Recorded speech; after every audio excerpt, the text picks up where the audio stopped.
പ്രിയമുള്ളവരെ നമസ്കാരം.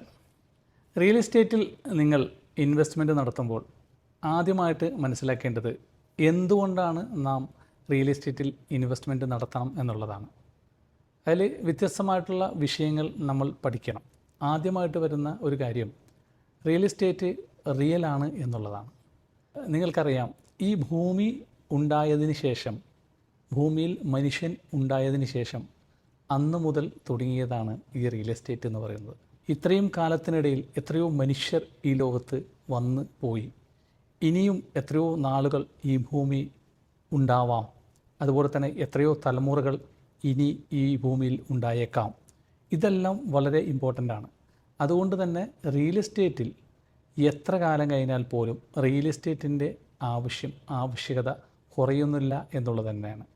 അതുകൊണ്ടാണ് റിയൽ എസ്റ്റേറ്റ് റിയൽ ആണ് എന്ന് തന്നെ പറയുന്നത്.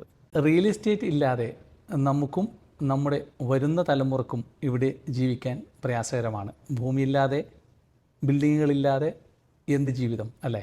അതുകൊണ്ട് തന്നെ റിയൽ എസ്റ്റേറ്റ് എന്നും റിയലാണ് എന്നാണ് ആദ്യമായിട്ട് നാം മനസ്സിലാക്കേണ്ടത്. അതുപോലെ തന്നെ വളരെ ഇമ്പോർട്ടൻ്റ് ആയിട്ടുള്ള കാര്യമാണ്, നിങ്ങൾ മറ്റു ഏത് ബിസിനസ്സിനെയും എടുത്തൊന്ന് പഠിച്ചു നോക്കൂ. റിയൽ എസ്റ്റേറ്റ് ആണ് ഇവിടുത്തെ ആദ്യത്തെ ബിസിനസ് എന്ന് തന്നെ പറയുന്നത്. കാരണം ഏതൊരു ബിസിനസ്സിനെ പറ്റി പഠിക്കുമ്പോഴും ഒരു 50 വർഷമോ 100 വർഷമോ പഴക്കമോ നിങ്ങൾക്ക് കാണാൻ സാധിക്കുള്ളൂ. ഇനിയിപ്പോൾ 200 വർഷം പഴക്കം കണ്ടേക്കാം.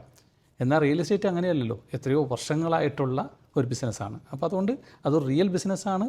മനുഷ്യകുലം എത്ര നാൾ ഇവിടെയുണ്ട് അത്രയും നാളും ഈ റിയൽ എസ്റ്റേറ്റ് എന്ന് പറഞ്ഞ ബിസിനസ് ഉണ്ടാവുക തന്നെ ചെയ്യും. അതുകൊണ്ട് റിയൽ എസ്റ്റേറ്റ് ഒരു റിയൽ ബിസിനസ്സാണ് എന്നാണ് ആദ്യമായിട്ട് നിങ്ങൾ മനസ്സിലാക്കേണ്ടത്. റിയൽ എസ്റ്റേറ്റിൽ എന്തുകൊണ്ട് നിങ്ങൾ ഇൻവെസ്റ്റ്മെൻറ്റ് നടത്തണം എന്ന് ചോദിച്ചാൽ, രണ്ടാമതായിട്ട് നമുക്ക് പറയാൻ പറ്റുന്ന ഏറ്റവും പ്രധാനപ്പെട്ട ഒരു പോയിൻ്റാണ്, നമുക്ക് ഇന്ന് ലോകത്ത് സെല്ലബിൾ ലാൻഡ് കുറവാണ് എന്നുള്ളതാണ്. നിങ്ങൾക്കറിയോ, ലോകത്ത് മൊത്തത്തിലുള്ള സ്ഥലങ്ങളെ എടുത്ത് പഠിക്കുമ്പോൾ 71% നമുക്ക് വെള്ളമാണ്. അത് നമുക്ക് എല്ലാവർക്കും അറിയാവുന്ന കാര്യമാണ്. 71% വെള്ളമാണ്. അതിൽ 29% മാത്രമാണ് ഭൂമിയായിട്ടുള്ളൂ, ഭൂമിയായിട്ടുള്ളൂ എന്നുള്ളതാണ്.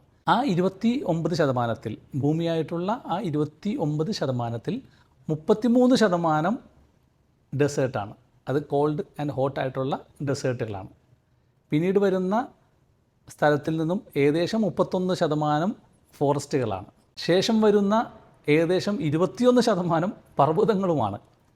അങ്ങനെ നോക്കുമ്പോൾ മനുഷ്യന് താമസിക്കാൻ അനുയോജ്യമായിട്ടുള്ള സ്ഥലം എന്ന് പറയുന്നത് മൊത്തം ഭൂമിയുടെ വെറും 5% മാത്രമാണ് എന്നുള്ളതാണ്.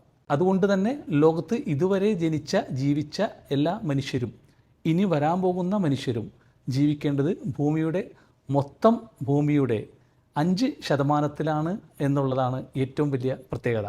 അതുകൊണ്ട് തന്നെ റിയൽ എസ്റ്റേറ്റുമായി ബന്ധപ്പെട്ടുള്ള ബിസിനസ്സിനും മികച്ച സാധ്യതകളുണ്ട് എന്നുള്ളത് തന്നെയാണ് ഇതിൻ്റെ ഒരു ഫാക്റ്റ് എന്ന് പറയുന്നത്.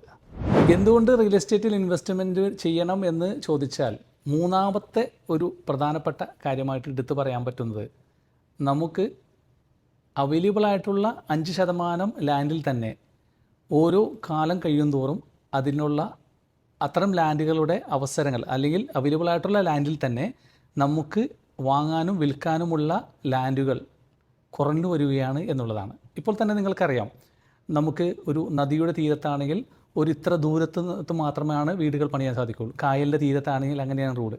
അതുപോലെ തന്നെ കടൽ തീരത്ത് വീട് പണിയുന്നതിനുള്ള കുറേ റെസ്ട്രിക്ഷൻസുകൾ. അതുപോലെ തന്നെ ഗവൺമെൻറ്റിൻ്റെ പുതിയ പ്രൊജക്റ്റുകൾ, പുതിയ ഹൈവേകൾ വരുന്നു.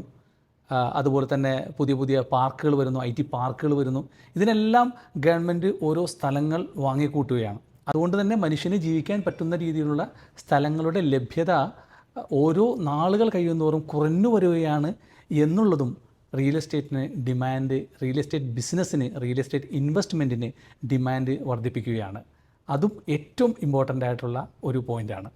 ഈ 3 പോയിൻറ്റുകൾ മാത്രമല്ല, ഇതുകൂടാതെ ഇനിയും ചില കാര്യങ്ങൾ കൂടി എന്തുകൊണ്ട് നിങ്ങൾ റിയൽ എസ്റ്റേറ്റിൽ ഇൻവെസ്റ്റ് ചെയ്യണം എന്നുള്ളതിനെക്കുറിച്ച് എനിക്ക് നിങ്ങളെ ഓർമ്മപ്പെടുത്താനുണ്ട്. ആ വിഷയങ്ങളുമായി അടുത്ത ദിവസം വീണ്ടും കാണാം. നന്ദി, നമസ്കാരം.